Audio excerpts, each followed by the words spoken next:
연금술사협회 안으로 발을 들여놓자 순식간에 시끄럽고 활기찬 소음의 파도가 물밀듯이 밀려왔다. 협회 내부는 마치 거대한 시장처럼 온갖 소리로 가득 차 있었다.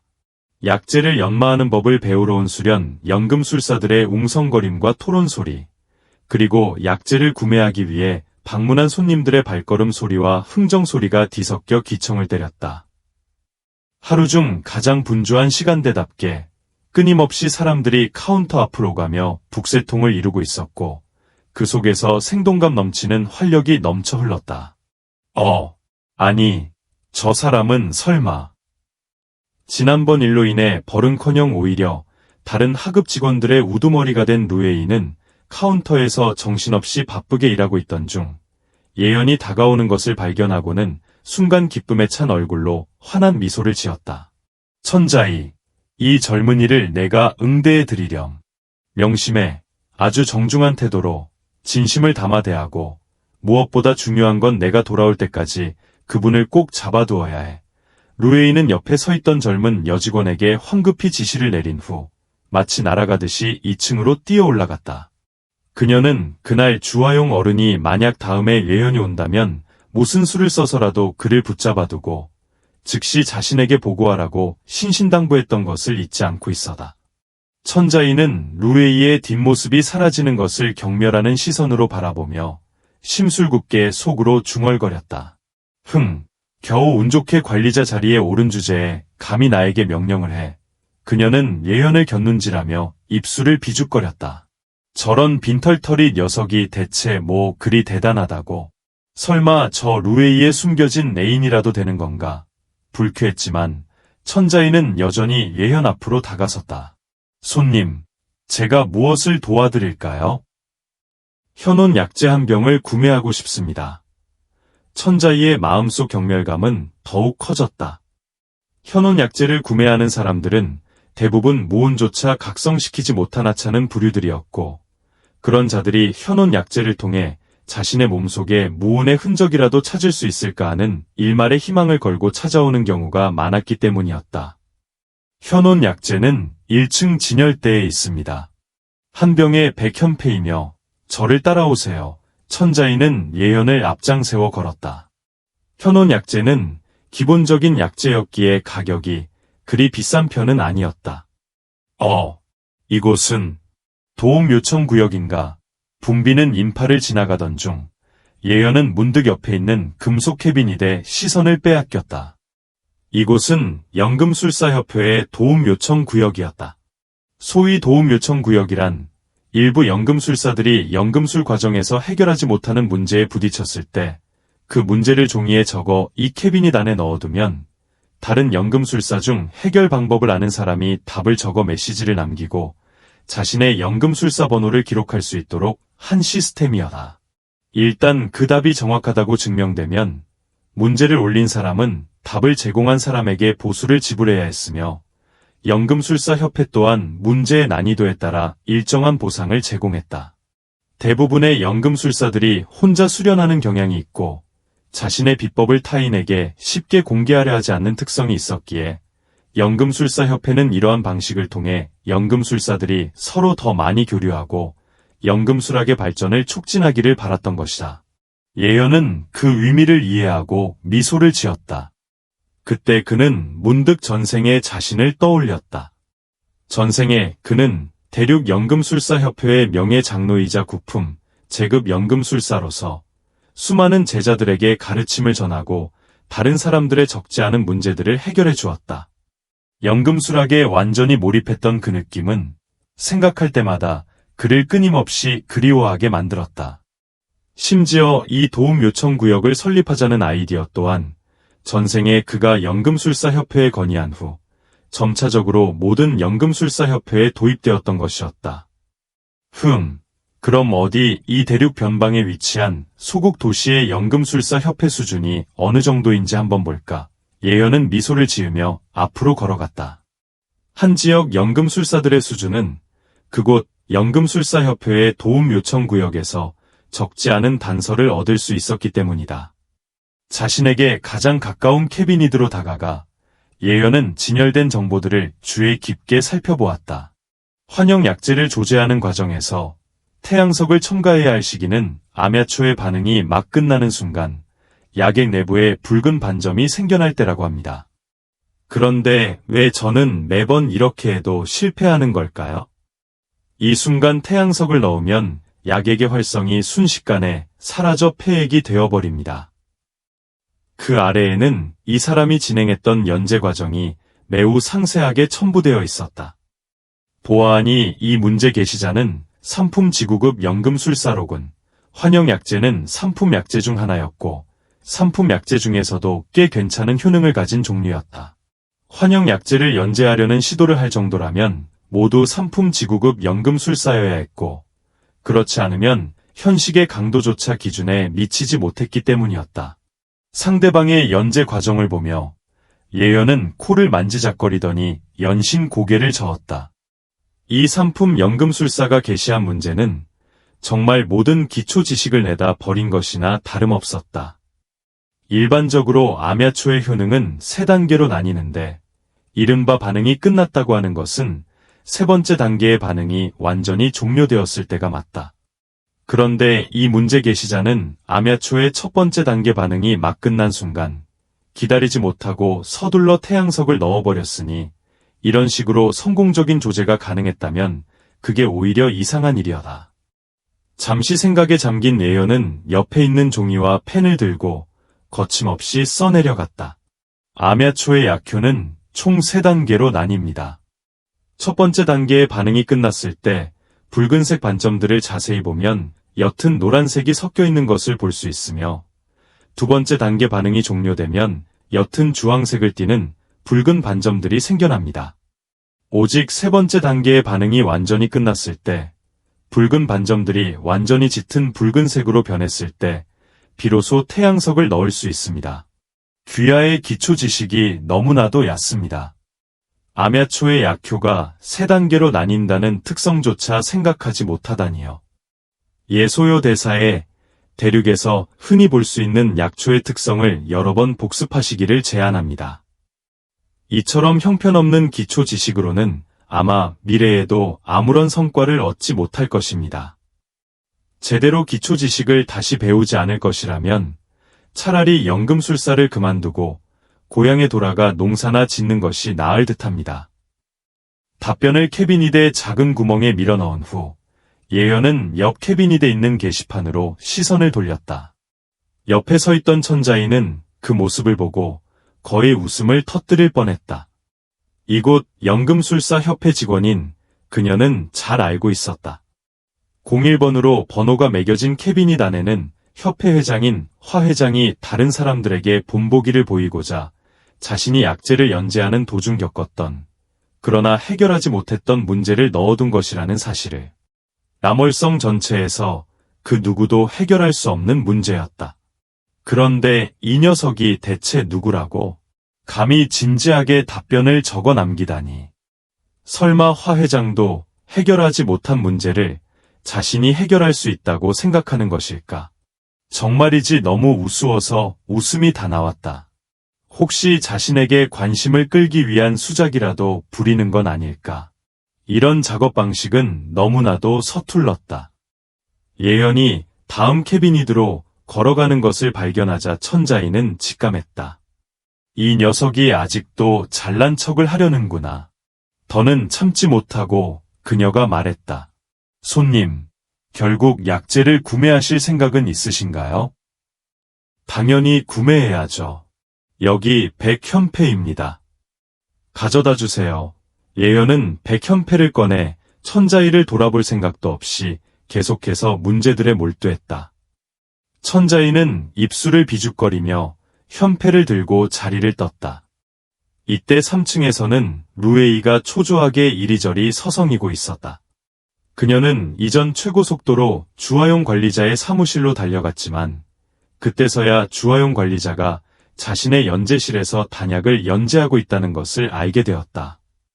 그래서 다시 연재실로 달려갔지만 주화용 총관리자의 조수가 그녀를 막아섰고 루에이가 무슨 말을 하든 그는 전혀 양보하지 않았다. 정말 주 관리자님께 급히 보고드릴 일이 있습니다.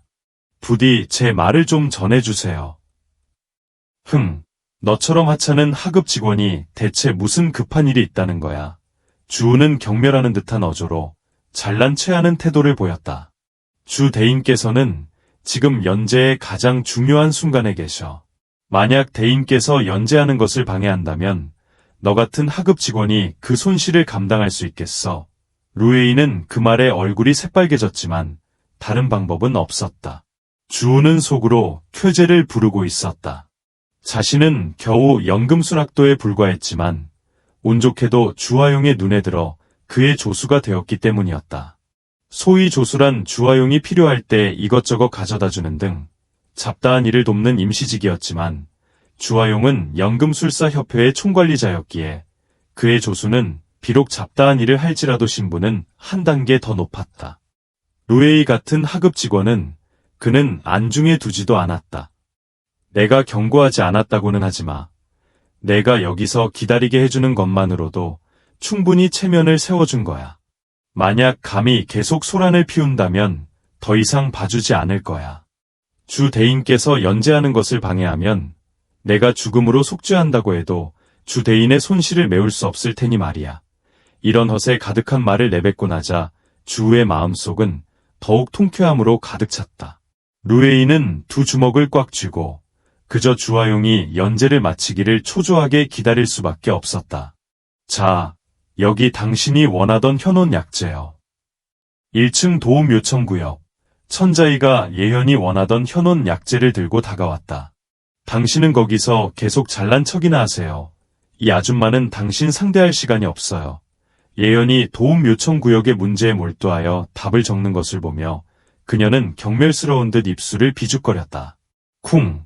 소리를 내며 현혼 약재를 옆 테이블에 놓은 후 그대로 돌아서서 가버렸다. 루에이의 지시는 진작에 그녀의 머릿속에서 사라진 지 오래였다. 천자이의 행동에 놀란 예현은 눈살을 찌푸리며 상대방의 뒷모습을 바라보았다.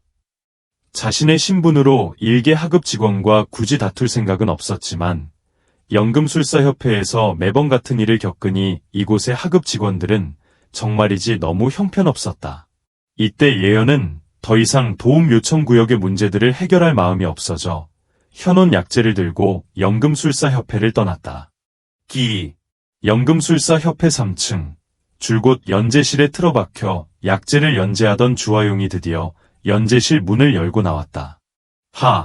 주 대인, 연재를 다 마치셨습니까?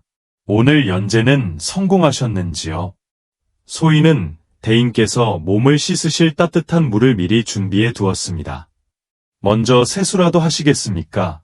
주우는 두 눈을 빛내며 마치 주인을 맞이하는 개처럼 즉시 달려들어 맞이했다. 주대인, 루에이도 기뻐하며 입을 열고 황급히 앞으로 나섰다. 주우의 얼굴은 즉시 어두워졌다. 이 루에이는 어쩌면 일이 눈치 없이 자신의 아첨할 기회를 망치는가 싶어 불쾌하게 소리쳤다. 루에이, 주 대인께서는 방금 연재를 마치셔서 매우 피곤하신 상태이시다. 무슨 일이든 나중에 말씀드리면 안 되는 것이더냐. 감히 주 대인께서 휴식하시는 것을 방해하면 내가 그 책임을 감당할 수 있겠느냐. 주 대인, 이쪽으로 오시죠. 발밑을 조심하시고요. 주화용도 루에이를 발견하고 걸음을 멈췄다. 아, 루에이로군. 왜 그래? 나를 여기서 기다린 무슨 일이 있는 것이냐? 주화용 대인, 대인께서 주에 깊게 봐달라고 하신 그 젊은이가 방금 협회에 왔었습니다. 젊은이? 어떤 젊은이 말이지? 주화용은 일순간 기억해내지 못했다. 주우는 그 말을 듣고 쾌재를 부리며 차갑게 말했다. 루에이, 내가 정말 대단하구나. 감히 주 대인으로 농담을 해. 어서 가버려. 주 대인께서 어떤 젊은이에게 신경 쓸 리가 없지 않느냐.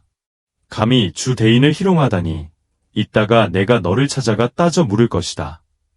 루에이의 행동이 그를 불쾌하게 만들었기에 그는 이따가 그녀에게 확실히 본때를 보여주겠다고 결심했다. 이 여자는 겨우 하급 직원들의 관리자가 되었다고 자신이 대단한 줄 아는 모양이었다. 이따가 제대로 가르쳐 주겠다. 루에이가 황급히 소리쳤다. 주대인, 바로 외연입니다. 그날 라이마오를 때렸던 그 젊은이요. 루에이는 어찌 이리 눈치 없을 수 있는가. 주우의 얼굴이 침울해지며 또 무슨 말을 하려던 순간 그는 멀뚱멀뚱하던 주화용이 갑자기 정신이 번쩍 든 듯 루에이 앞으로 거의 날아가다시피 하며 다급하게 묻는 것을 보았다. 그 아이가 어디 있느냐? 지금 어디에 있느냐? 온 지는 얼마나 되었고 내가 그를 붙잡아 두었느냐? 주화용은 쉴 새 없이 질문을 쏟아냈고 그 속도가 너무 빨라 루에이는 거의 반응할 틈도 없었다. 온 지는 좀 되었습니다만 아까 천자이에게 그를 붙잡아 두라고 부탁했으니 아마 아직 남아있겠죠? 온 지가 좀 되었다고. 대체 뭐가 아마 아직 남아있을 것이라는 건가? 있으면 있는 거고 없으면 없는 거지. 뭐가 아마란 말인가? 주화용은 화가 나서 수염을 곤두세우고 온몸을 부들부들 떨며 루에이를 가리키며 크게 소리쳤다. 내가 너에게 말하지 않았느냐? 그 젊은이를 보기만 하면 즉시 나에게 보고하라고. 너는 즉시라는 말이 무슨 뜻인지 모르느냐? 내 생각엔 내가 당장 여기서 짐 싸서 떠나고 싶은 모양이구나. 루에이는 억울함에 눈가가 붉게 물들었다. 주대인, 저는 진작에 이곳에 왔습니다만 주 그가 대인께서는 연재 중이시니 절대 방해해서는 안 된다고. 아무리 급한 일이라도 소용없다고. 만약 감히 대인께 방해를 한다면 죽음으로 속죄해도 부족할 것이라고 말해서 그래서 저는. 주화용은 눈을 크게 뜨고 고개를 돌려 주우를 바라보았다. 주우, 내가 정말 그렇게 말했느냐? 주우는 입을 벌렸지만 반마디도 제대로 말하지 못했다. 그는 모든 일이 자신의 예상 밖으로 흘러가고 있음을 깨달았다. 주화용이 연금술사협회의 관리자가 될 수 있었던 것은 당연히 인정 많은 사람이었다. 그의 표정을 본 즉시 상황의 전말을 단번에 파악했다. 아주 좋아. 이 녀석. 내가 너를 조수로 삼아주었더니 이따위로 행동하다니. 당장 내 눈앞에서 사라져라. 쏙 꺼져. 만약 여편이 이곳을 떠났다면 너에게 그 책임을 단단히 물을 것이다. 노월, 너는 즉시 회장실로 가서 회장님께 그분이 찾으시던 소년이 도착했다고 전해라. 나는 먼저 아래층으로 내려가 전재를 찾아야겠다. 주화용은 지금 이 순간 가장 중요한 임무가 여편을 어떻게든 붙잡아 두는 것임을 명확히 인지하고 있었다. 지시를 마치자마자 그는 재빠르게 계단을 뛰어내려갔다. 회장님은 찾으라고. 노월은 두 눈을 휘둥그레 떴고 주무는 그 자리에서 아예 혼절할 지경이었다. 1층 접수대에서는 전재가 몇몇 서비스 직원들과 이야기를 나누고 있었고 이따금씩 간드러지는 웃음소리가 새어나왔다. 얘들아, 내가 방금 정말 웃기는 일을 봤다니까. 노월이 나보고 응대하라고 했던 그 꼬마 녀석이 글쎄 도움구역으로 달려가더니 회장님 문제에 답을 적어놓지 뭐야. 하마터면 웃겨서 죽을 뻔했어. 저런 꼬맹이가 연단술에 대해 뭘 알겠어. 그저 거드름 피우는 꼴이라니.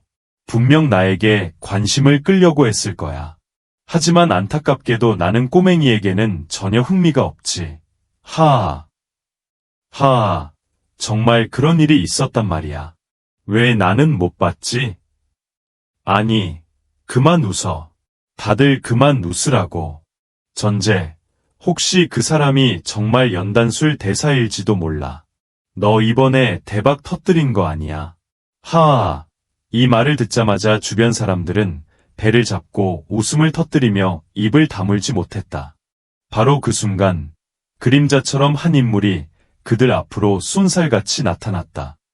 전재 일행은 너무 놀라 펄쩍 뛰었고 상대방의 얼굴을 제대로 확인하자마자 서둘러 벌떡 일어나 자신들이 생각하는 가장 밝은 미소를 지으며 공손하게 말했다. 주대인.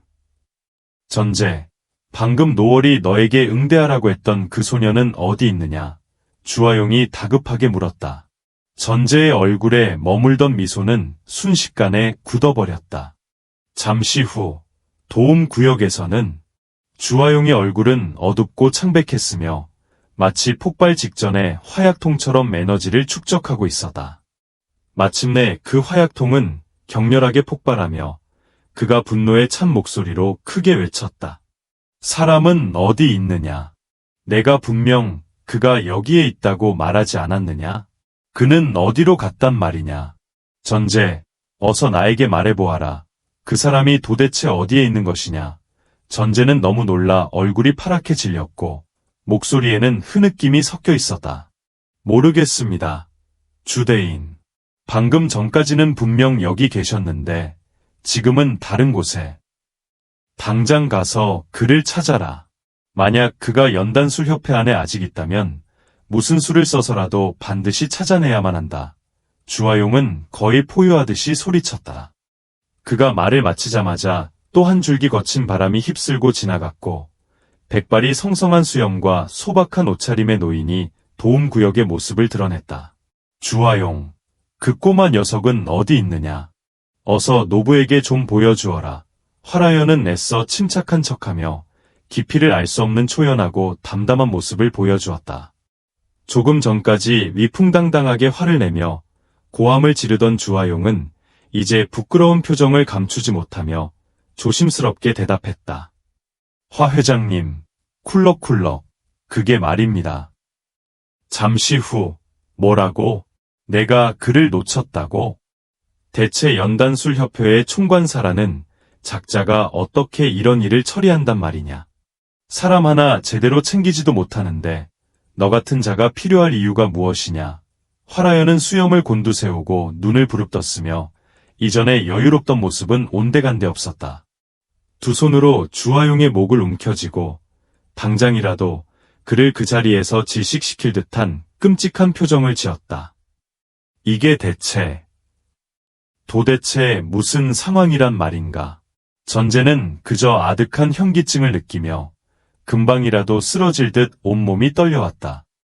그녀는 방금 전 자신이 경멸했던 그 소년이 주화용 대인을 놀라게 했을 뿐만 아니라 심지어 화라연 회장님까지 그를 그토록 중시할 줄은 꿈에도 상상하지 못했던 것이다. 이분은 다름 아닌 연단술협회의 화라연 회장님이시다. 영망 높은 왕국의 궁정 연단술사로서 그 지위가 얼마나 고귀한가. 설령 남월성의 성주가 이곳에 온다 해도 이 정도 대접을 받기는 어려울 터였다. 그녀는 그날 이후 화라연이 여편이 남긴 세수액을 수없이 연구하며 그 강력한 특성을 발견하고 깊이 감탄했다는 사실을 알 리 없었다. 오늘 어렵사리 여편이 다시 왔다는 소식을 들었건만 주화용이 그를 붙잡아 두지 못했다는 사실에 그를 죽이고 싶은 마음까지 들었던 것이다. 순식간에 연단술 협회 전체가 아수라장이 되었다. 모든 경비대원과 서비스 직원들이 한 소년을 찾아 나섰지만 결국 아무런 소득도 얻지 못했다. 화라연과 주화용은 모두 마음속 깊이 끓어오르는 분노를 억누르며 눈물을 글썽이며 겁에 질린 전재에게로 몸을 돌려 말했다. 어서 여편이 한 일을 처음부터 끝까지 빠짐없이 말해보아라. 만약 단 한 글자라도 거짓말을 한다면 그 결과는 내 스스로 감당해야 할 것이다. 전재는 심장이 터질 듯한 두려움에 휩싸여 서둘러 한 글자도 빼먹지 않고 모든 것을 털어놓았다. 여편이 도움구역에 자신이 남겨둔 문제를 풀었다는 이야기를 듣자마자 화라연은 갑자기 벌떡 일어섰다. 그는 믿을 수 없다는 듯 서둘러 열쇠를 꺼내 도움구역의 사물함을 열었다. 과연 그의 사물함 안에는 하나의 답변지가 고요히 놓여 있었다. 화라연의 두 눈은 햇불처럼 번뜩이며 종이 위를 훑었다. 옆에 서 있던 주화용 일행은 속이 근질거리는 것을 느끼며 몰래 곁눈질로 훔쳐보았다. 다른 내용은 보이지 않았고 단지 한 문장만이 눈에 들어왔다. 엽소여, 대사님의 대륙에서 흔히 볼 수 있는 약초의 특성을 몇 번이고 다시 복습할 것을 권한다. 기초 지식이 이토록 형편없어서는 아마 미래의 어떤 성취도 이루지 못할 것이다. 만약 기초 지식을 제대로 복습하지 않을 생각이라면 연단술사가 되기를 포기하고 차라리 고향으로 돌아가 농사나 짓는 것이 나을 것이다. 기초 지식이 이토록 형편없다고 차라리 고향으로 돌아가 농사나 지으라고 주화용 일행은 혼비백산하여 소스라치게 놀랐다. 맙서사, 이 여편이라는 자는 정말 지나치게 오만불손한 것이 아닌가. 그가 지금 누구에게 이런 말을 하는지 알기나 한단 말인가. 어엿한 삼품지계 연단술사, 남월성 연단술협회의 화라연 회장님, 남월성에서 가장 높은 지위를 가진 연단술사인데 설령 그분마저 연단술사로서의 자격이 없다고 한다면 이 남월성에서 대체 누가 자격이 있다는 말인가. 화라연의 불같은 성미를 생각하니 주화용의 입꼬리가 파르르 떨렸다. 그는 겁에 질려 몰래 두 걸음 뒤로 물러섰다. 그는 이미 이 글들을 다 읽고 난 후 화라연 회장님이 경로할 모습을 상상하고 있었다. 만약 그분 옆에 계속 서 있다가는 맞아 죽을 수도 있을 것만 같았다. 과연 모든 사람의 시선 앞에서 화라연이 답안지를 든 두 손이 덜덜 떨렸다. 그의 두 눈은 크게 부릅떠졌고 얼굴 근육은 경련을 일으키며 안색은 점차 붉게 달아올랐다. 올 것이 왔구나.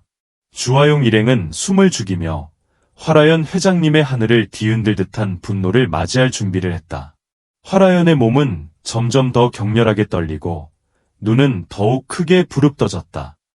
그 모습은 마치 폭발 직전에 화산처럼 분노의 불길을 더욱 쌓아 올리는 듯했다. 생각해보면 당연했다. 어엿한 연단술협회 회장님이 일개 꼬맹이에게 이토록 평가를 받다니 누구라도 화가 나지 않을 수 없을 터였다.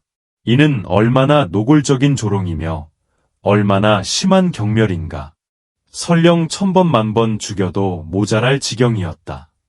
순식간에 도움구역 전체의 공기가 얼어붙어 사람들이 숨쉬기조차 어렵게 만들었다. 호흡마저 사치스러운 듯 느껴졌고 1초가 한 세기처럼 길게 느껴졌다. 마침내 모든 사람이 극도의 압박감에 시달리던 순간 화라연 회장님은 드디어 폭발했다. 대사님, 대사님, 천지를 뒤흔드는 우레와 같은 외침이 터져 나왔지만 놀랍게도 그것은 분노에 찬 꾸짖음이 아니었다.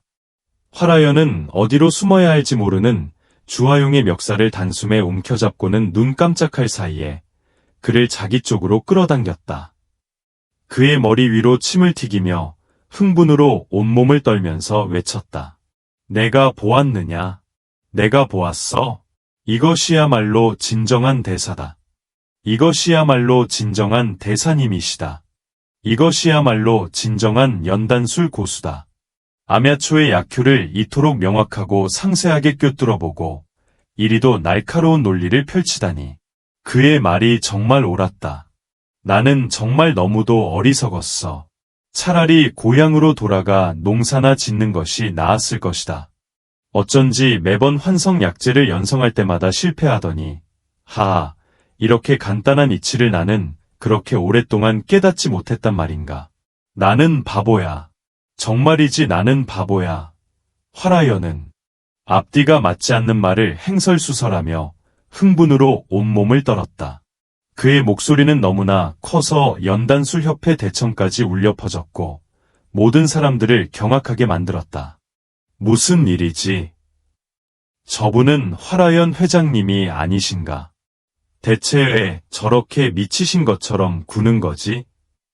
쉿! 너 죽고 싶어. 여기는 연단술협회야. 저분이 들으시면 내 시신조차 수습할 수 없을 거야. 대청에서 무슨 일인지 모르는 손님들은 모두 어리둥절한 표정으로 손발을 휘저으며 흥분하는 화라연을 바라보며 입꼬리를 움찔거렸다.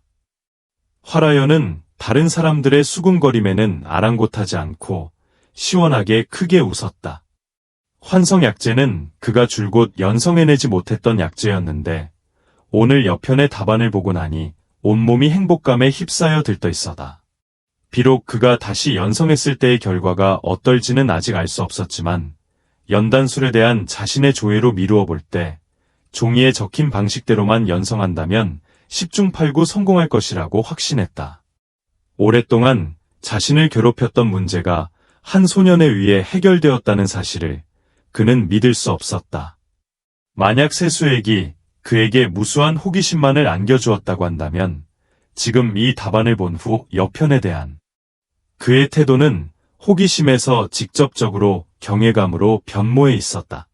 여편의 답변이 비록 간단해 보일지라도 직의 연단술사인 그는 누구보다도 잘 알고 있었다. 이 소년이 아мя초의 3가지 약효를 이토록 명확하고 심도 있게 분석해낼 수 있다는 것은 연단술 방면에서 그의 조예가 절대적으로 경이로운 경지에 도달했음을 의미하는 것이었다.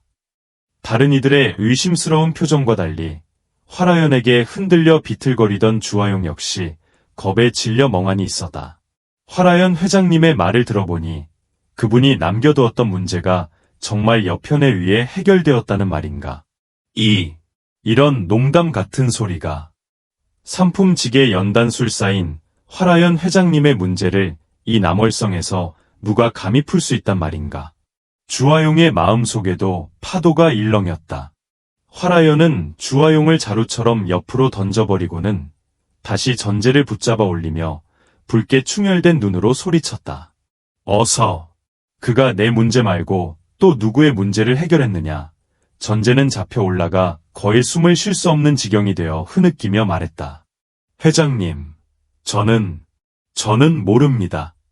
저는 그를 위해 현온 약재를 사러 갔습니다. 쓸모없는 것.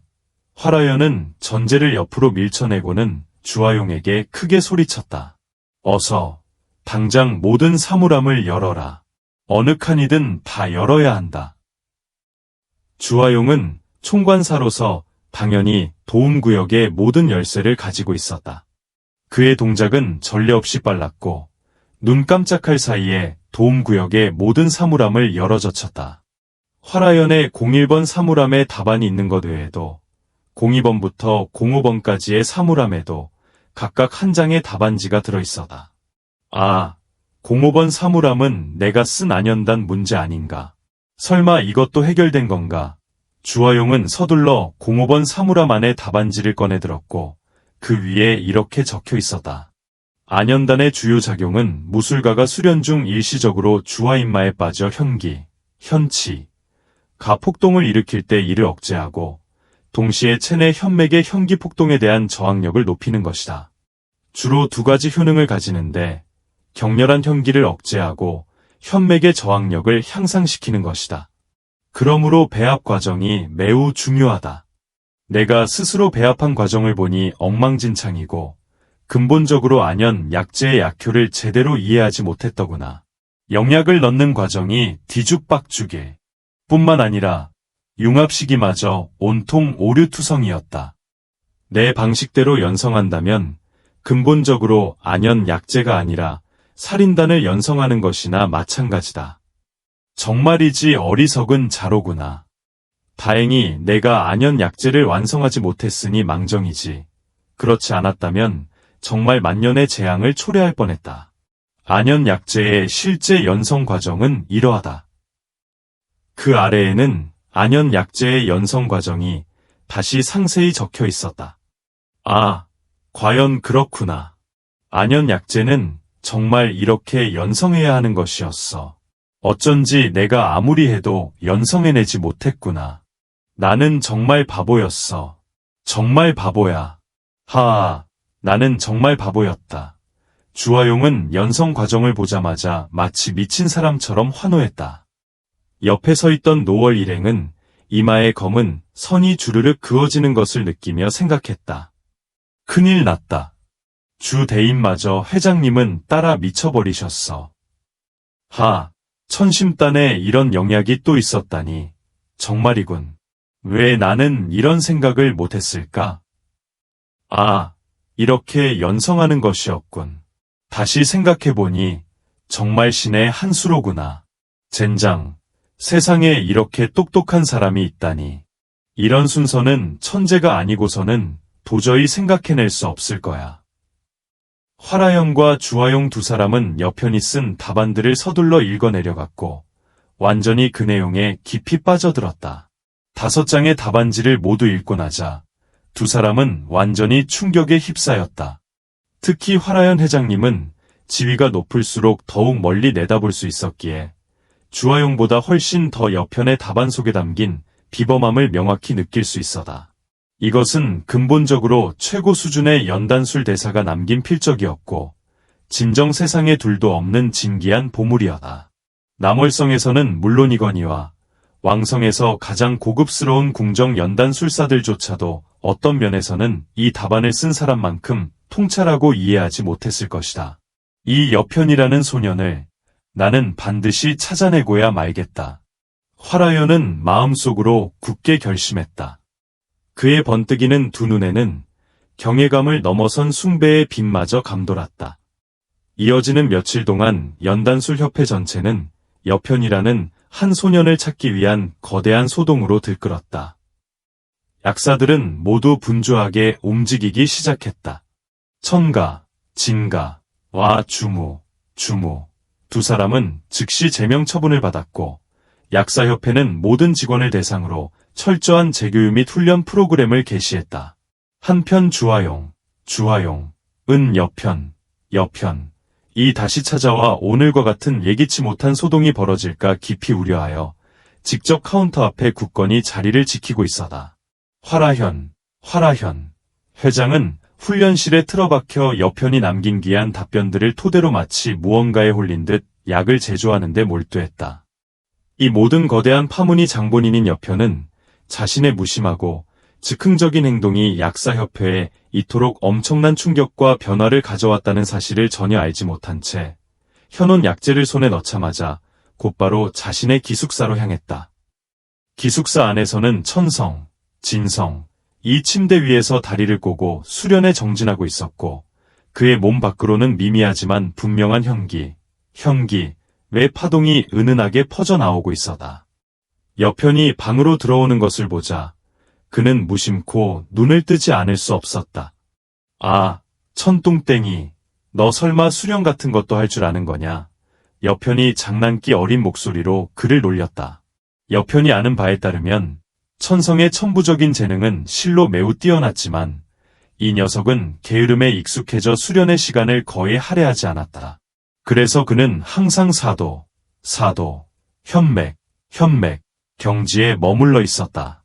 그의 타고난 재능으로 보자면 비록 고급반에 들어가지 못한다 하더라도 육도, 현맥을 뚫는 것은 전혀 어려운 일이 아닐 터였다. 천성은 가운데 손가락을 꼿꼿이 세우며 버럭 화를 냈다. 현소협, 당신 때문에 어쩔 수 없이 하는 거잖아요.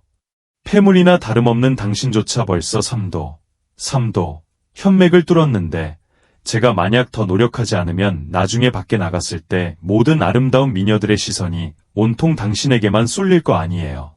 저 같은 천가, 진가, 삼소는 대체 무슨 면목으로 돌아다니겠어요. 쯧쯧, 저는 후궁 삼천가려를 거느리겠다고 맹세했단 말입니다. 패기가 넘치네. 열심히 해봐. 내가 5도, 현맥을 뚫을 때까지 내가 여전히 사도 현맥에 머물러 있지 않도록 말이야. 여편은 쿡쿡 웃었다. 그는 천성이 줄곧 사도 현맥 경지에 머물러 있는 이유가 게으름 때문이기도 하지만 사실은 자신과 같은 기숙사에서 지내고 싶어서라는 것을 잘 알고 있었다. 왜냐하면 중급반에 진급하면 기숙사를 바꾸어야 했기 때문이었다. 그럼 두고 보세요. 저 천가 삼소는 반달도 채 안 돼서 분명히 5도 현맥 경지에 진입할 수 있을 겁니다. 그때 현소엽께서는 저를 존경하며 무릎을 꿇고 배우게 될 거요. 여편은 아무 말 없이 기숙사 안에 딸린 작은 방으로 들어섰다. 이곳은 모든 기숙사에 마련된 개인 수련실이었다. 문을 닫고 자신을 안으로 가둔 여편은 현온 약재를 마셨다. 꿀꺽. 보라색 약액이 그의 몸속으로 미끄러져 들어가자마자 농후한 약효가 그의 위장 속에서 폭발하듯 녹아내렸고 이내 몸속을 흐르는 현기를 따라 천천히 그리고 꾸준히 온몸으로 퍼져나갔다. 전생의 팔품 혼황이자 구품 연약대사였던 여편은 현혼 약재의 약효를 최고치로 끌어올리는 방법을 당연히 꿰뚫고 있었다. 그는 산맥현기를 힘껏 촉진하여 현혼 약재의 양력을 몸의 구석구석, 모든 세포에까지 밀어넣었고, 약효는 미세하게 확산되며 점진적으로 그 효력을 발휘하기 시작했다. 현혼술, 현혼술. 여편은 두 눈을 질끈 감고 전생에 자신이 터득했던 동문 특수 혼술의 일종을 운용했다. 그러자 그의 뇌해로부터 독특한 혼력, 파동이 퍼져나와 눈 깜짝할 새에 온몸으로 확산되었다. 보통 무혼을 관찰하기 위해서는 연혼사, 가 옆에서 보조해야 하지만 전생의 팔품 혼왕이었던 여편은 스스로 이 복잡한 과정을 완벽하게 수행할 수 있었다. 그의 단전 안에서 은은한 열기가 피어오르기 시작했고, 이윽고 아주 작은 검은 점이 서서히 모습을 드러냈다. 이때 검은색 무온의 모습은 이전 어느 때보다 훨씬 더 선명하고 또렷했다. 여편은 그것을 확실히 보았다. 이것은 근본적으로 검은 점이 아니라 마치 모든 것을 집어삼킬 듯한 블랙홀처럼 보이는 거대한 소용돌이였고, 천천히 움직이며 웅장한 기세를 뿜어내고 있었다. 그것이 한번 움직일 때마다 여편의 몸속 현기에 일부를 흡수하는 현상이 벌어졌다. 소용돌이 무온이 현기를 흡수할 수 있다고. 여편은 미간을 살짝 찌푸렸다. 사실 천현대륙에서 검은색 외형의 무온은 결코 적지 않았다. 강력한 것으로는 흑야, 무혼, 사망, 무혼, 음영, 무혼 등이 있었고, 상대적으로 약한 것으로는 흑류, 무혼, 묵초, 무혼, 철목, 무혼 등이 거론되었다. 그러나 소용돌이 형태를 띠는 무혼은 전생에 광범위한 견문을 자랑했던 여편조차도 단 한 번도 접해본 적이 없었다. 하지만 이 소용돌이 무온이 상상할 수 없을 정도로 무시무시하다는 것만큼은 확실했다. 여편의 영혼이 그것으로부터 무언가 섬뜩하고도 경외로운 기운을 어렴풋이 느낄 수 있었기 때문이었다. 여편이 온 신경을 이 검은색 무온에 집중하고 있을 때 갑자기 가슴에서 나타난 예상치 못한 이변이 그의 모든 주의를 사로잡았다. 그의 가슴 앞에서 현혼 약재를 밀어내는 현기가 지나가려 할 때 뜻밖에도 잠시 저지당하는 미묘한 현상이 벌어진 것이었다. 여편의 마음이 쿵하고 강하게 울렸고, 이어서 그는 광희의 찬 표정을 감추지 못했다. 현혼 약재의 약효가 막혔다는 것은 일반적으로 미처 각성하지 못한 또 다른 무온이 그곳에 숨어 있을 가능성이 매우 높다는 것을 의미했다. 현식을 그곳으로 옮기자 여편은 곧바로 자신의 가슴, 정확히 심장 깊숙한 곳에 희미한 황색 빗줄기가 미동도 없이 고요히 자리 잡고 있음을 감지했다. 그것은 산처럼 고요하고 땅처럼 움직이지 않으며 하늘을 뒤덮을 듯 웅장하고 심연처럼 깊고 그윽한 기운을 발산하고 있었다. 이것은 설마 엽가의 전승무혼, 대지, 무혼인가? 여편은 갑자기 퍼뜩 깨달았다. 전승무혼은 보통 조상들의 혈맥을 따라 후손에게 내려오는 것이었다. 엽가의 고유 무혼은 바로 대지 무혼이었다. 예전에 그가 검은색 무혼을 자동적으로 각성하자 엽가의 장로들은 그의 검은색 무혼이 되지 무혼이 변이하여 형성된 것이라고 추측했었다. 그러나 그들은 이 소용돌이 형태의 검은색 무혼이 되지 무혼과는 아무런 관련이 없으며 진정한 대지 무혼은 여전히 잠들어 자신의 가슴에 숨어 아직 각성하지 않았다는 것을 꿈에도 예상하지 못했다. 그리고 자기 자신은 바로 두 개의 무혼을 동시에 지닌 희대의 천재였던 것이다. 이 천연대륙에서는 한 종류의 무혼을 가진 것만으로도 인중지룡, 사람들 중에 용이라 불리며 높이 평가받았지만 두 종류의 무혼을 가진 무자는 더욱이 용중지왕, 용중의 왕으로 추앙받았다. 전생에 자신은 쓸모없는 폐무혼만을 각성했지만 8개, 무황, 이라는 경지에 도달할 수 있었다. 그런데 이번 생에는 상모혼을 가진 천재로 다시 태어났으니 과연 얼마나 더 경이로운 경지에 도달할 수 있을까? 여편의 마음은 걷잡을 수 없는 흥분과 기대감으로 가득 찼지만 이어서 벌어진 일은 그를 다시 한번 커다란 충격에 빠뜨렸다. 현혼 약제의 약효는 계속해서 확산되었지만 놀랍게도 그의 뇌 안으로는 침투할 수 없었다. 현식으로 깊이 탐색해보니 그의 뇌 안에 아주 작은 녹색빛의 덩어리가 희미하게 번뜩이고 있었다. 현혼 약제를 마시지 않았다면 그 존재를 전혀 감지할 수 없었을 정도로 미세한 빛이었다. 이 믿을 수 없는 광경은 여편을 갑자기 벌떡 일어서게 했고 그의 마음속에는 거대한 파도와 폭풍우가 일렁였다. 설마 자신의 뇌 안에 또 다른 종류의 무온이 존재한다는 말인가? 이것은 절대로 불가능한 일이다. 팔품혼왕이었던 여편은 대륙의 모든 무온 이론과 지식을 꿰뚫고 있었다. 무온은 무자의 영혼이자 혈맥과 생명전기의 결합이며 한 종류의 천부적인 재능이 태어나려면 엄청난 생명력을 소모해야 한다. 통상적으로 한 사람의 몸속에는 단 한 종류의 무온만 존재할 수 있다. 왜냐하면 한 종류의 무온이 태어날 때 이미 엄청난 양의 생명력을 소모하기 때문이다. 만약 쌍무온을 얻으려면 부모 양쪽 모두 강력한 혈맥을 가지고 있어야만 두 종류의 무온이 태어날 때 필요한 생명력을 충분히 공급할 수 있다. 세 종류의 무온에 관해서는 무온 생성 이론에 따르면 근본적으로 이 세상에 존재할 수 없었다. 아무리 혈맥이 강력하더라도 세 종류의 무온을 동시에 유지할 만큼 충분한 생명력을 제공할 수 없기 때문이다. 그러므로 아득한 고대부터 지금까지 대륙에 세 종류의 무온을 가진 강자는 단 한 번도 출현한 적이 없었다. 아마도 무온 형성 과정에서 그런 기이한 상황이 발생할 수는 있겠지만 일단 그런 일이 발생하면 분명히 어머니 뱃속에서 나오기도 전에 태아가 사산되었을 것이라고 여겨졌다. 하지만 자기 자신은 세 종류의 무온을 가지고 있다니 이 일이 도대체 어떻게 가능하단 말인가. 여편은 혼란스러움과 함께 약간의 불신감을 느꼈다. 현혼 약제의 약효가 아직 남아있는 틈을 타 여편은 가슴과 뇌에 있는 두 광선을 차례로 정밀하게 관찰했고 온갖 방법을 동원하여 구별해본 결과 결국 자신의 가슴과 뇌에 실제로 두 종류의 미각성 무온이 명확히 존재한다는 것을 확신했다. 일반적인 무온은 천문, 심혈,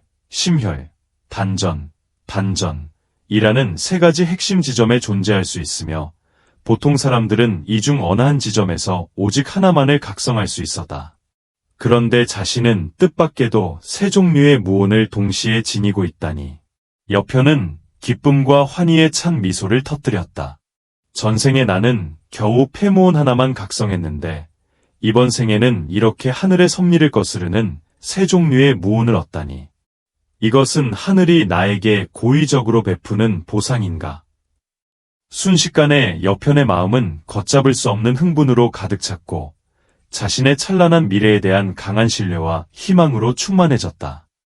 그는 세 종류의 무온을 가진 무자가 일반 무자들보다 얼마나 더 많은 압도적인 장점과 잠재력을 지니는지 잘 알고 있었다. 물론 앞으로의 수련은 일반 무자들보다 훨씬 더 혹독하고 힘들어지겠지만 여편은 이 문제에 대해 전혀 걱정하지 않았다. 무자의 길은 본래 하늘의 뜻을 거스르며 나아가는 역천의 길인 법. 만약 이 정도의 굳건한 의지력, 확고한 자신감, 그리고 용기마저 없다면 대체 무슨 수련을 한단 말인가. 기숙사 밖에서는 천성이 진작에 수련을 멈춘 상태였다. 아, 수련은 정말 너무 지루해.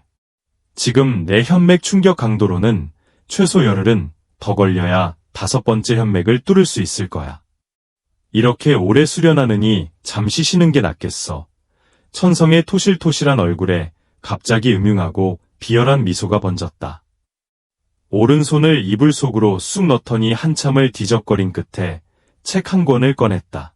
책 표지에는 화화소야, 라는 네 글자가 큼지막하게 쓰여 있었다. 이게 바로 춘풍루, 내 최심판 화와소야. 나천과 삼소의 견문을 더욱 넓혀주는군. 천성은 표지에서 얇은 비단옷 한 겹만 겨우 걸친 아름답고 섹시하며 육감적인 몸매의 미녀를 뚫어지게 바라보았다. 그의 입에서는 침이 거의 폭포처럼 흘러내릴 지경이었다. 쯧쯧, 이번 춘풍루의 표지 현녀는 정말 훌륭하군. 춘풍루에 언제 이렇게 최상급 기녀가 생겼담. 일단 몸매가 어떤지 자세히 보고 말해야지. 천성은 재빨리 화와소야를 펼쳤다. 안에는 남녀가 서로 뒤엉켜 있는 에로틱한 그림이 나타났는데 그 대담하고 노골적인 노출 수위는 사람의 혀를 내두르게 할 정도였다. 천성은 그림을 보면서 이리저리 트집을 잡는 듯한 평가를 덧붙였다. 쯧쯧, 정말 대단하네. 이 여자는 분명 일개, 무사일 거야. 저렇게 고난도 동작을 해낼 수 있다니. 심지어 뒤에서 허리를 180도 접는다고? 이 몸의 유연성은 정말이지 더할 나위 없어. 역시 무자가 최고야. 이 동작 아주 창의적이군. 그런데 뿌리, 근본을 한 번에 물어뜯어 버리는 건 아니겠지. 쯧쯧, 보아하니 이 남자도 일개무사겠군. 그렇지 않다면 소재의 강도로는 절대로 저렇게 격렬한 동작을 할 수 없을 거야. 현소엽도 불러서 같이 볼까? 아니야. 그가 수련을 좀 더 많이 해야만 위대하고 잘생긴 청가 삼소인 나를 겨우 따라잡을 수 있을 테니. 화와소야 한 권을 다 보고 나자 천성은 마음속이 근질거려 견딜 수 없었다. 그는 다시 한 무더기에 화와소야들을 꺼내어 재차 탐독하기 시작했다. 한 무더기의 책을 모두 읽고 나서도 천성은 여전히 만족하지 못했고 마음속은 불타는 듯 뜨거웠지만 그저 하늘을 우러러 한숨을 쉬는 수밖에 없었다. 나청과 삼소는 이렇게 위대하고 잘생겼으며 늠름하고 뛰어나지만 그저 종이 위에서만 환상 속의 미녀들을 감상할 수 있다니. 만약 아버지가 내가 춘풍루에 간 걸 아시면 분명 내 다리를 부러뜨릴 거고 학원에서는 말할 것도 없이 가차없이 제명당할 게 뻔해. 내가 일개무사로 돌파하고 학원을 졸업하면 반드시 춘풍루에 가서 실컷 놀아봐야지. 반드시 그동안 억지로 참았던 날들을 통쾌하게 보상받아야겠어. 천성의 통통한 얼굴에는 음흉하고 비열한 표정이 가득 번져 있어다. 똑똑. 기숙사 문 밖에서 다시금 노크 소리가 울렸다. 처음에는 천성이 신경 쓰지 않았지만 찾아온 사람은 매우 인내심이 강한 듯 빠르지도 느리지도 않게 꾸준히 계속 노크했다. 젠장. 누구야? 밤이 늦었는데 모르는 거야? 내일 아침에 중요한 일이 있어서 출근해야 한단 말이야. 천성은 짜증스러운 표정으로 벌떡 일어나 문을 열러 나갔다. 천성은 문을 열자마자 단 한 번의 시선만으로도 전기에 감전된 듯 깜짝 놀라 뒤로 비틀거렸고 균형을 잃고 거의 엉덩방아를 찌을 뻔했다. 문 밖에는 선명한 붉은 머리카락을 가진 아름다운 소녀가 서 있었다. 헐렁한 학원 복장이었지만 그녀의 신비롭고 완벽한 몸매를 완전히 감추기란 어려웠고 방 안의 불빛에 비친 그녀의 아름다운 얼굴은 사람의 마음을 뒤흔들 정도로 숨막히는 아름다움을 뿜어냈다. 특히 그녀의 가늘고 길며 곱고 매끄러운 다리는 보는 이의 눈을 부시게 할 정도였다. 천성은 침을 꿀꺽 삼키며 본래의 음흉하고 비열했던 표정을 순식간에 지우고 진지한 태도로 물었다. 복류의 동학이었군요. 제가 뭘 도와드릴 수 있을까요? 말을 마친 그는 일부러 자신이 가장 매력적이라고 생각하는 미소를 지어 보였다. 여편 있나요? 여편을 찾아요. 여편을. 천성의 얼굴에 피어있던 미소는 즉시 얼어붙었고 그의 기분은 순식간에 천국에서 지옥으로 곤두박질쳤다. 스스로 가장 매력적이라고 여겼던 미소는 이제 우는 것보다 더 일그러지고 보기 흉하게 변해 있었다. 한밤중에 복유이가 현소엽을 찾아 기숙사까지 오다니 설마 오전에 단 몇 시간 동안의 짧은 훈련으로 그 개같은 남녀 사이에 정말로 뭔가 불미스러운 일이 생긴 것인가? 하늘은 무심하시지. 하지만 여편의 행복한 미래와 관련된 일이라 천성은 여전히 의리 있는 모습을 보이며 서둘러 말했다. 여편은 수련실에 있어요. 잠시만 기다려주세요. 제가 가서 불러올게요. 천성은 말을 마치자마자 방 안으로 쏜살같이 달려갔다. 제가 들어가도 될까요? 물론이죠. 전혀 문제 없습니다. 진정은 말이 채 끝나기도 전에 갑작스러운 섬광처럼 덮쳐오는 당혹감에 순간적으로 비명을 지르고 말았다. 그가 미처 손쓸 틈도 없이 바로 그 순간 문을 열고 들어선 풍유이의 눈에는 그의 침대 위에 어지럽게 널브러진 수많은 허와소야 시리즈 책들이 여과 없이 들어왔다. 책 표지에는 갖가지 유혹적인 자세를 취한 미녀들이 실오라기 같은 속옷만을 걸친 채 아슬아슬하게 살결을 드러내고 있었다. 누가 보더라도 단번에 저속하고 음란한 내용의 서적임을 알 수 있었다. 컴. 진정은 얼굴이 토마토처럼 새빨개진 채 극심한 수치심에 몸부림쳤다. 허둥지둥 책들을 치우면서도 중얼거렸다. 이 여편이라는 녀석도 참. 다 봤으면 깨끗하게 정리할 줄도 알아야지. 이렇게 마구잡이로 던져두면 어떡해. 서둘러 허와소야 시리즈 전부를 이불 아래로 밀어넣고 감춘 진정은 그제야 수련실 문을 두드렸다.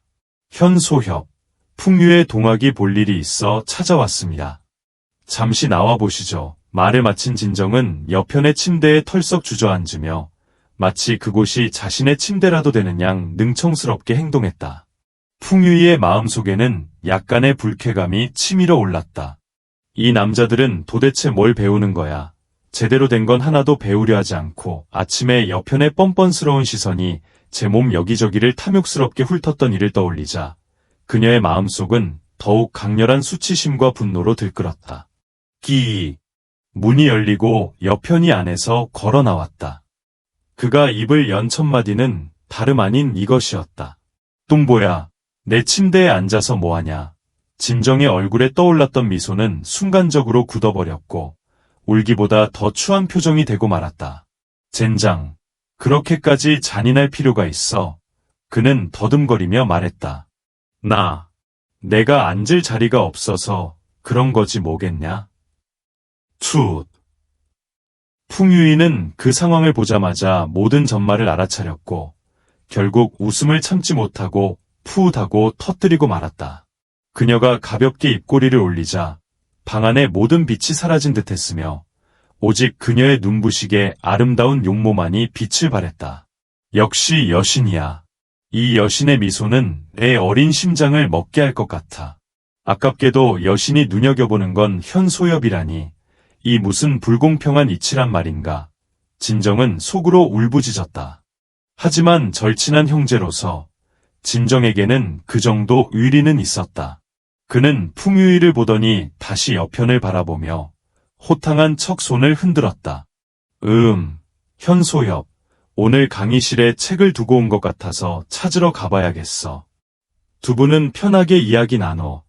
말을 마친 진정은 여편에게 알 수 없는 미소를 던지고는 돌아서서 나갔다. 여편은 그야말로 할 말이 없었다. 강의실에 책을 두고 왔다고? 제발, 오늘 나 교관의 훈련밖에 없었잖아. 이보다 더 바보 같은 변명이 있을까? 여편은 그에게 신경 쓸 가치도 없다는 듯 무시하고 풍유이를 향해 물었다. 나를 찾아온 볼일이라도 있습니까? 낮에 있었던 일, 고마웠습니다. 여편은 손을 저으며 말했다. 당신이 7맥을 돌파했듯 나 역시 3맥을 돌파했습니다. 서로 필요한 것을 얻었으니 고마워할 필요는 없습니다. 풍유이는 고개를 젓더니 몸에서 작은 자기병 하나를 꺼냈다. 이 안에 단약이 한 알 들어 있습니다. 원래는 제가 경지 돌파를 위해 준비했던 것인데 이제는 더 이상 필요 없어져서 당신에게 드리려고요. 자기병을 건네받은 여편은 약간 놀란 표정을 지었다. 일품응연단이군요. 어떻게 아셨죠? 풍유이는 놀라서 두 눈을 크게 떴다. 여편은 아직 자기 병을 열어보지도 않았는데 안에 어떤 단약이 들어있는지 알아챘다. 이것은 그녀를 매우 경악하게 만들었다. 설마 여편이 연단 학도라도 되는 것일까? 하지만 연단 학도라고 할지라도 병을 열어보지 않고 안에 든 단약을 알아낼 수는 없을 터였다. 그냥 짐작한 겁니다. 여편은 가볍게 웃었다. 사실 병마개가 아무리 단단히 막혀있다 해도 미세한 약초 향기는 새어나오기 마련이었다. 다른 연단 대사라면 미처 눈치채지 못했을 수도 있지만 여편은 누구인가? 그는 다시 의아한 표정으로 물었다. 풍류의 양, 응연단은 칠맥경지 돌파를 돕는 것뿐만 아니라 나중에 당신이 일개무사를 돌파하는 데에도 아주 큰 도움이 될 텐데 그걸 감히 저에게 주시다니요. 사실 무자들이 현기를 응축하는 데 도움이 되는 단약은 매우 많았지만 일품응연단은 그 중에서도 상당히 귀한 종류에 속했다. 대부분의 다른 단약들은 부작용이 있었지만 응연단은 부작용이 가장 적었으며 가장 중요하게는 무자가 일개 무사경지로 도약하는 데에도 일정 부분 도움을 주는 효과가 있었다. 일품응연단을 내놓을 수 있다는 것 자체가 풍유이에게도 어느 정도 배경이 있다는 것을 짐작하게 했다. 풍유이는 설명했다. 응연단이 일개 무사경지 도약에 도움이 될 수 있지만 이번 학기 제 목표는 칠맥경지에 도달하는 것이었습니다. 오늘 이미 달성했으니 이 응연단은 당분간 저에게는 필요 없는 것이죠. 하지만 당신은 다릅니다. 한 달도 채 남지 않은 이번 학기 기말고사를 앞두고 오늘 주원에게까지 죄를 지었습니다. 듣자 하니 그전에는 왕월에게도 죄를 지었다더군요. 왕가와 주가는 남월성 3대 가문에 속하는데 그들의 성격상 결코 쉽게 넘어가지 않을 겁니다. 이 응연단이 기말고사 전에 당신이 3핵을 돌파하는데 도움이 될 수 있을 겁니다. 당신이 충분히 높은 재능을 증명하기만 한다면 학원 선생님들도 그들이 원하는 대로 내버려 두지 않을 테니까요. 왕가와 주가라. 맞습니다. 왕가의 왕비에 대해서는 당신도 들어본 적이 있을 겁니다. 그는 학원 내에서 5손가락 안에 드는 강자로 현재 일개 무사경지로 도약을 시도하고 있습니다. 그는 왕월의 사촌형인데 그와 왕월의 관계가 어떤지는 모르지만 당신이 왕월을 때린 것은 왕가의 체면을 때린 것이나 다름없습니다. 그가 폐관수련에서 나오면 결코 당신을 가만두지 않을 겁니다. 주가도 마찬가지입니다. 주원에게는 학원의 친누나가 있는데 바로 고급반의 주연입니다. 현재 그 역시 폐관수련 중이며 실력은 왕비보다도 훨씬 무섭습니다. 그녀가 폐관에서 나오면 당신을 절대 용서하지 않을 거예요. 주연을 이야기할 때 풍유이의 얼굴에는 한 줄기 차가운 기운이 스쳐 지나갔다. 성현학원에는 총 3대 여신이 학원 미녀로 선정되어 있었는데 순서대로 냉영영, 주연, 그리고 풍유이였다.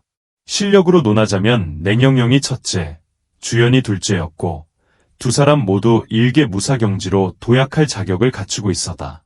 풍유이는 그보다 약간 뒤처져 현재 막 7맥경지에 도달했지만 세 사람 중 가장 어린 나이였다. 여편은 싸늘하게 웃으며 말했다. 왕비든 주연이든 상관없습니다. 그들이 나를 건드리지 않는다면 다행이지만 만약 감히 나를 건드린다면 평생 후회하게 만들어줄 겁니다. 그의 몸에서 패도적인 기세가 솟구쳐 올랐다. 풍유이는 심장이 크게 요동쳤다. 이런 종류의 기세를 남학생의 몸에서 느껴본 것은 처음이었다. 차가운 눈빛은 마치 용이 한낱 개미를 내려다보는 듯 아예 눈길조차 주지 않는 듯한 태연함이었다. 이런 표정이 여편의 얼굴에 나타나자 너무나 자연스러워 마치 타고난 것처럼 보였다.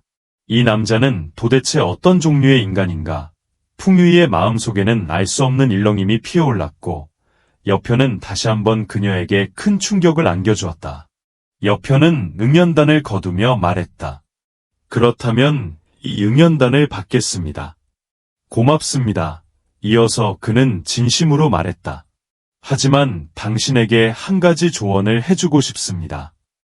일개 무사경지 돌파 전에는 어떤 종류의 단약도 사용하지 않는 것이 가장 좋습니다. 칠맥 무자경지는 기반을 다지는 시기인데 단약은 그 기반을 흔들 수 있습니다. 기반이 더욱 단단해야 미래의 성장 잠재력이 더욱 커질 수 있습니다. 더 이상 볼 일이 없다면 저는 계속 수련해야 합니다. 여편은 손님을 내보내라는 듯 말했다. 당신은, 풍유이는 할 말을 잃었다. 성현학원 전체를 통틀어 오늘 처음으로 감히 자신을 쫓아내는 사람이 나타난 것이다. 여편은 갑자기 음흉하게 웃으며 말했다. 왜 그러십니까? 설마 오늘 밤 풍유의 동학이 여기서 자고 싶습니까? 저는 크게 신경 쓰지 않지만 침대가 좀 좁아서 불편하시더라도 풍유의 동학은 저를 탓하지 마십시오. 당신, 파렴치한. 풍유이는 얼굴이 새빨개져 이를 갈며 여편의 기숙사를 떠났다. 이 변태 자식. 기숙사 밖에서 풍유이는 얼굴이 붉게 달아오른 채 심장이 두근거렸다. 한참을 서 있다가 겨우 몸을 돌려 떠났다. 1시간 반쯤 뒤 진정이 기숙사로 돌아와 의아한 듯 물었다. 현소엽, 그렇게 빨리 끝났습니까? 보아하니 오래 버티지 못하는 모양인데 내일 제가 십전대 모탕이라도 사와서 좀 보강해드릴까요? 아, 맞다. 화와소야에 나오는 10가지 고전적인 동작들은 좀 써먹었습니까? 여편은 역겹다는 듯 몸을 부르르 떨며 욕했다. 내 놈 머릿속에는 도대체 뭐가 들어있는 거냐? 진정은 희죽희죽 웃었다. 그날 밤은 조용히 지나갔다. 다음 날 아침, 동이 트자마자 여편은 곧바로 기숙사를 나섰다. 원래 여편의 계획대로라면 오늘은 혼사탑으로 가서 자신의 다른 2종류 무혼을 깨울 준비를 해야 했지만 풍유이가 건네준 응연단을 받은 후 여편은 마음을 바꿨다. 아침 식사를 마친 여편은 학원 안을 걸었고 얼마 지나지 않아 거대한 건축물 앞에 다다랐다. 이 건축물 안으로 들어서자마자 사방팔방에서 농후한 향기가 밀려들어 오기 시작했고 여편은 전신의 털구멍이 짜릿하게 반응하는 것을 느꼈다. 이곳이 바로 성현학원의 수련 중심부였다. 이 수련 중심부 아래에는 현기 광맥이 있어서 끝없이 솟아나는 광대한 천지 현기를 얻을 수 있다고 전해졌다. 수련 중심부는 이 현맥 위에 위치하며 내부에는 108개의 수련실로 나뉘어 있었다. 각 수련실은 무수한 진법으로 강화되어 외부보다 훨씬 농후한 천지 현기를 지니고 있어 수련에 매우 적합했다. 성현학원이 처음 설립될 당시 초대 원장이 이곳에 학원을 건설한 것도 바로 이 현기 광맥 때문이었다.